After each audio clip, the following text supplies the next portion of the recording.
দেখছেন সবার খবর, সবার নজর, বার্তা এক নজর। মগরায় চা চক্রে বিজেপি নেতা স্বরাজ ঘোষ। সপ্তগ্রাম বিধানসভা কেন্দ্রের বিজেপি প্রার্থী আজ সকাল থেকেই প্রচার সারলেন। কোথাও মন্দিরে পুজো দিলেন, কোথাও আবার পায়ে হেঁটে প্রচার এবং বয়স্ক মানুষদের পায়ে হাত দিয়ে প্রণাম করে আশীর্বাদ নিলেন। মগরা গজঘণ্টা মোড়ে একটি চায়ের দোকানে বসে দলীয় কর্মীদের সঙ্গে চা পে চর্চা সারলেন। পরে বাঁশবেড়িয়া কলবাজার হনুমান মন্দিরে পুজো দিলেন দলের কর্মীদের নিয়ে। তিনি বলেন, শাসক দলের ফুটবলার কেন, যেই প্রার্থী হোক বিজেপি জিতবে, নিশ্চিত হয়ে গেছে মানুষ, বুঝে গেছেন। আরো কি বলছেন শুনবো। প্রচারের শুরুতেই দেখছি একদম গেরুয়া আবিরে উল্লাস হচ্ছে, কি বলবেন? দেখি বিজয় উল্লাস।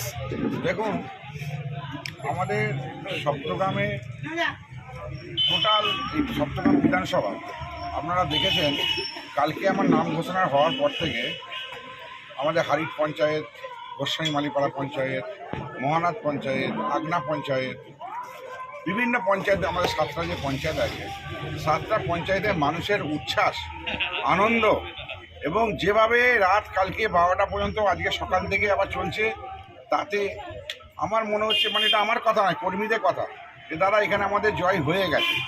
কিন্তু আমি বলেছি যে জয় নয়, আমাদের এক এক বুথ থেকে কত বেশি করে লিড দিতে পারবে সেই চিন্তা করো। আমরা জিতবো নিশ্চিত চট্টগ্রাম বিধানসভা থেকে, কিন্তু এক একটা বুথ থেকে কত বেশি লিড দিতে পারবো, কত হাজার বেশি ভোটে জিততে পারবো, সেইটা আমাদের নিশ্চিত করতে হবে। তাই কর্মীদের উচ্ছ্বাস, তারা আজকে দেখা করে যে কাল সকাল থেকে আবার দিনটার কাজে লেগে যাবে। আপনার প্রতিপক্ষ যে আছে শাসক দলের, তিনি হচ্ছে একজন প্রাক্তন ফুটবলার, কি বলবেন?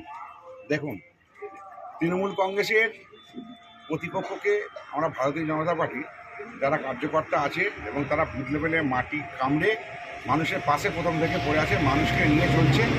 কারণ তৃণমূল কংগ্রেসের যেই থাক, দলটা চোরের দল হয়ে গেছে এবং হচ্ছে ওদের কাটমানি খাওয়া ছাড়া ওদের কোনো উপায় নেই, ওদের মাফিয়া রাজ ছাড়া কোনো উপায় নেই। তাই আমি তৃণমূল কংগ্রেসকে আমি আমার প্রতিপক্ষ হিসেবে আমি কি ধরছি না। তৃণমূল কংগ্রেস সপ্তগ্রাম বিধানসভায় কোনো প্রতিপক্ষ বলে কিছু নেই।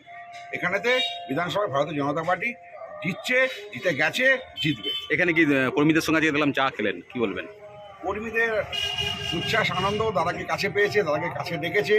আমরা সকল কর্মীদেরকে নিয়ে আমাদের আলাপ আলোচনা, আমাদের সাংগঠনিক যে কিছু আলোচনা, সে সমস্ত নিয়ে কর্মীদের উচ্ছ্বাস আনন্দকে ভাগ করে নিয়ে তারা আবার কাল থেকে বুথে কাজ করবে, সেই নিয়ে চায়ে চর্চা হয়েছে।